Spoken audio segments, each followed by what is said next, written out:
खरं म्हणजे आज महाराष्ट्रामध्ये विशेषतः म्हणजे मी कुठल्या सिनेमाला दोष देत नाहीये, खरं म्हणजे छावा या चित्रपटाने छत्रपती संभाजी महाराजांचा खरा इतिहास आपल्या समोर आणला।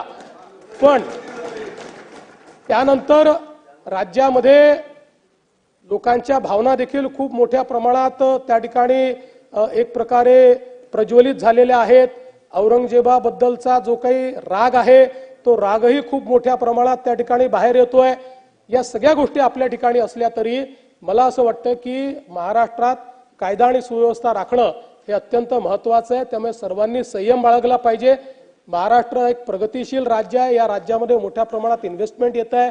या ठिकाणची कायदा सुव्यवस्था इथली सगळी जी काही सामाजिक घडी आहे ही जर योग्य प्रकारे राहिली तर मला असं वाटतं की आज ज्या प्रगतीकडे आपण चाललोय त्या दिशेने जाण्यास आपल्याला अधिक मदत होईल।